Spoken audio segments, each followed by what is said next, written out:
Radhe Radhe everyone, मैं मीनाक्षी स्वागत करती हूँ आप सभी का आपके अपने चैनल ज्ञान अनुसार में। तो आज की इस वीडियो में मैं आप सभी को गणगौर पूजा की विधि बताने वाली हूँ। तो होलिका दहन के अगले दिन यानी जिस दिन हम रंगों से होली खेलते हैं उस दिन से गणगौर पूजा शुरू हो जाती है और चैत्र नवरात्रि के तीसरे दिन गणगौर पूजा संपूर्ण होती है। और नवरात्रि के तीसरे दिन सुहागिन महिलाएं और कुंवारी कन्याएं बड़े ही हर्षोल्लास के साथ गणगौर तीज का व्रत पूजन करती हैं।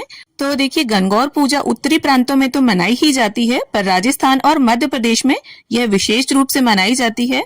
और गणगौर की पूजा जो है वो कभी 16 दिन की तो कभी 18 दिन की होती है और ये महीने पर डिपेंड करता है।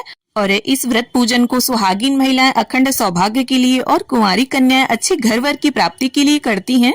तो 16 दिन आप गणगौर बिठाएं ना बिठाएं, पूजा करें ना करें, पर 16वें दिन बड़ी गणगौर तीज की पूजा आप जरूर करें। इस पूजा को सभी सुहागिनें और कुंवारी कन्याएं मिलजुल कर साथ में करती हैं और ये पूजा सुबह ही की जाती है। तो यहाँ पर देखिए, एक व्हाइट चार्ट पेपर मैंने चिपका लिया है और एक चौकी लगा ली है, उस पर लाल रंग का आसन बिछा लिया है और गणगौर माई और ईसर जी को आसन देने के लिए एक अलग से ऊपर चौकी मैंने लगा ली है। और ये जो चार्ट पेपर है इसी में हम टिक्कियां देंगे। और दूब घास का इस पूजा में बहुत ज्यादा महत्व है। दूब घास लाने का गीत गाया जाता है और जो बांस की छावड़ी होती है उसमें ही दूब घास लाते हैं। तो यहाँ पर बांस की डलिया में मैंने दूब घास और कुछ रंग बिरंगे फूल रख लिए हैं और दूब घास का आसन अब हम देंगे ईसर जी और गणगौर माई को। और अगर आपने बासेड़ा पर ज्वारे उगाए हैं तो थोड़े से उन ज्वारों को भी इन्हीं के ऊपर ही बिछा दें। तो यहाँ पर घर पर ही मैंने मिट्टी से गणगौर माई और ईसर जी बनाए हैं जो कि माता पार्वती और शिव जी का ही स्वरूप है। अगर आपके पास 5 का सेट है तो उन्हें विराजमान करें, 1 का है तो उन्हें विराजमान करें। लकड़ी की या मिट्टी की जैसी भी मूर्तियां हैं आपके पास। और आप देख सकते हैं चार्ट पेपर पर ही गणपति जी की भावना से मैंने स्वास्तिक बना लिया है। आप चाहें तो अलग से गणपति जी की मूर्ति रख सकते हैं। अब थोड़े से गेहूं रखकर हम गेहूं की कुड्डी करेंगे और एक शुद्ध देसी घी का दीपक हम इसके ऊपर रख देंगे और दीपक को चास लेंगे। और ये देखिए, मांग टीका, नथ और ओढ़नी ओढ़ कर इस पूजा को किया जाता है। मतलब पूरे 16 श्रृंगार करके ही आप इस पूजा में बैठें। दीपक चासने के बाद अब हम दूब घास के 16-16 तार की दातन ईसर जी और फिर गणगौर माई को देंगे। अब हम स्नान के भाव से सभी को गंगा जल और फूल की सहायता से जल का छांटा दे देंगे।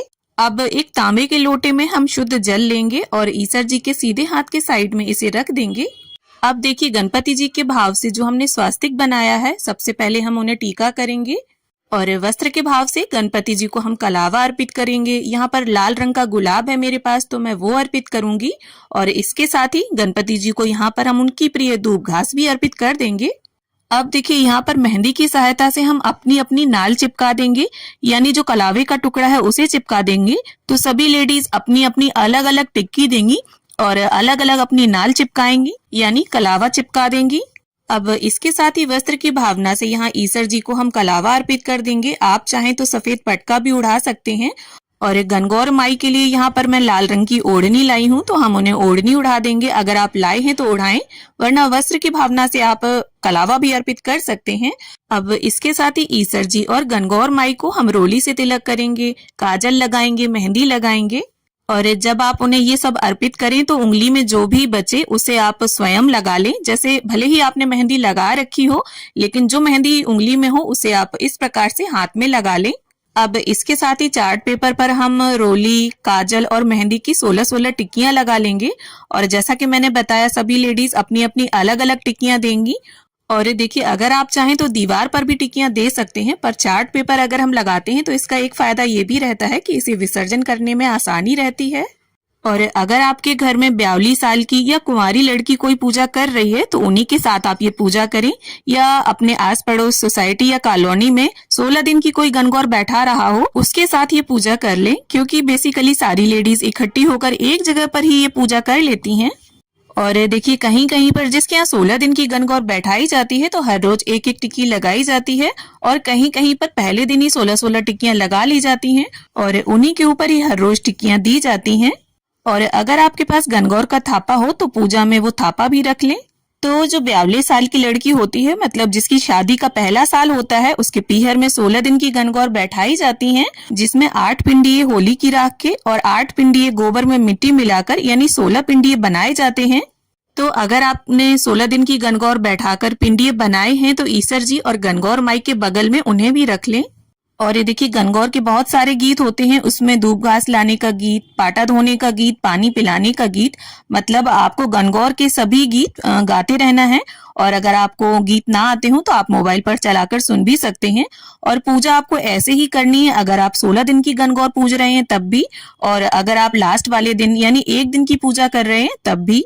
और देखिए पूजा का सारा सामान आप एक साथ लेकर बैठें, क्योंकि गणगौर की पूजा हड़बड़ी में नहीं की जाती है, बहुत ही तसल्ली से और हर्षोल्लास के साथ ये पूजा की जाती है। अब देखिए गणगौर पूजा में गुने के भोग का बहुत अधिक महत्व होता है। आटे में मीठा डालकर इन गुनों को बनाया जाता है। और जिनके यहाँ 16 दिन की गणगौर बैठाई जाती है उनके यहाँ तीनों टाइम अपने हाथों से पकवान बनाकर भोग लगाए जाते हैं। और कहीं कहीं पर कच्चे और पके फल चढ़ाए जाते हैं। आटे की मीठी गोलियों को उबालकर और तलकर ये बनाए जाते हैं। अब देखिए गणगौर माई को यहाँ पर गुने के साथ साथ शीरा और पूड़ी का भी भोग लगाया जाता है। तो इस प्रकार से हम गणगौर माई को और ईसर जी को शीरा पूड़ी से जिमा देंगे। और इसके साथ ही अगर आपका और कोई पकवान बनाने का मन हो तो आप वो बनाकर भोग लगा सकते हैं। और अगर आप बायना निकालते हैं तो शीरा पूड़ी पर ही हमें बायना निकालना होता है। अब देखिए यहाँ पर ईसर जी और गणगौर माई को पानी पिलाने का गीत गाते हुए हम पानी पिला देंगे। और साथ ही में गणगौर माई के लिए यहाँ पर बांस की टोकरी में मैंने सुहाग पिटारी निकाल दी है। देखिए बांस की टोकरी का बहुत ज्यादा महत्व होता है। उसी में दूब घास लाई जाती है और बांस की छावड़ी में ही पिंडिये बनाकर रखे जाते हैं।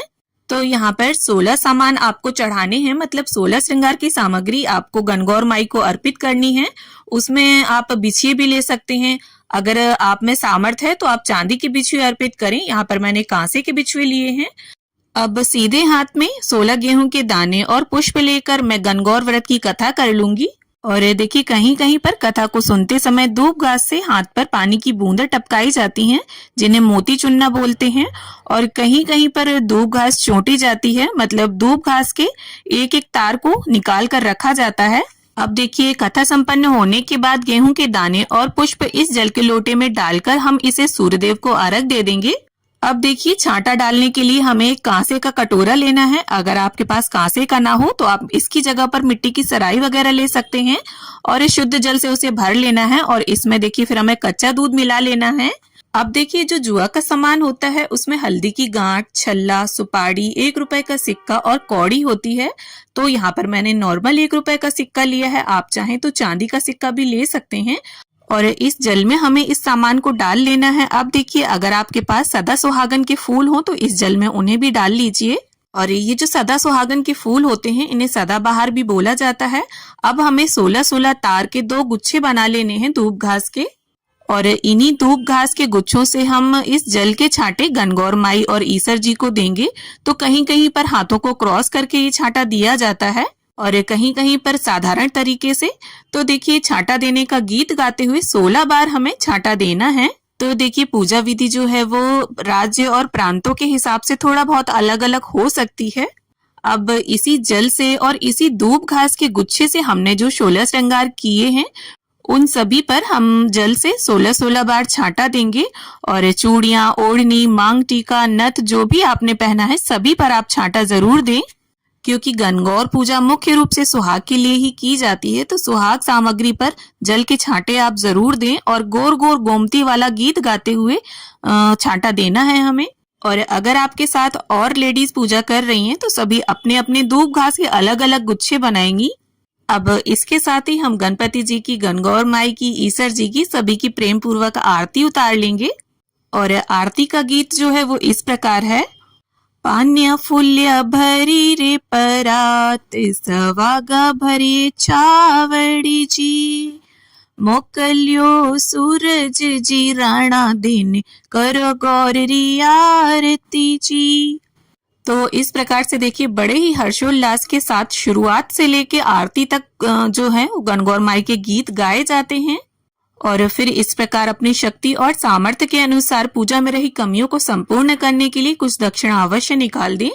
और हाथ जोड़कर गणपति जी से, ईसर जी से, गणगौर माई से पूजा में रही कमियों के लिए क्षमा याचना कर लेंगे। और ऐसी प्रार्थना कर लेंगे कि वो हमारे सुहाग की रक्षा करें और पति की लंबी आयु रखें और इन 16 दिनों में अगर सेवा में किसी भी तरह की भूल चूक हो गई हो तो उसे क्षमा करें और अगले बरस फिर से यहाँ हमारे घर पधारें। अब देखिए छाता के जल में हमने जो जुआ का सामान डाला था उसे हम वापस से निकाल लेंगे, क्योंकि अगर आपने 16 दिन की गणगौर बैठाई है तो हर रोज हमें इसकी जरूरत पड़ेगी और हर रोज हमें ये सामान नया नहीं लेना है। खाली ये जो जल होगा इसे आप हर रोज तैयार करेंगे और इस सामान को हम एक जगह सुरक्षित करके रख देंगे और फिर अपनी बालकनी, आंगन या छत में, मतलब कहीं भी खुले में इस तरह से गोल गोल घुमाते हुए हमें इस जल को सिराना होता है। अब देखिए सीधे हाथ में जल लेकर चौकी के आसपास 3 बार फेरकर हम पूजा का आचमन कर लेंगे। अब इसके साथ ही मैं आपको बता देती हूँ कि कथा सुनते समय धूप किस तरह से छोटी जाती है। तो इस तरह से धूप घास का एक एक तार निकाल कर रखते जाते हैं सुनते समय। तो देखिए गणगौर पूजा का जो आखिरी दिन होता है उस दिन गणगौर माई की विदाई होती है। तो उस दिन अगर आप चाहें तो ईश्वर जी को भेंट के स्वरूप एक नारियल दे सकते हैं।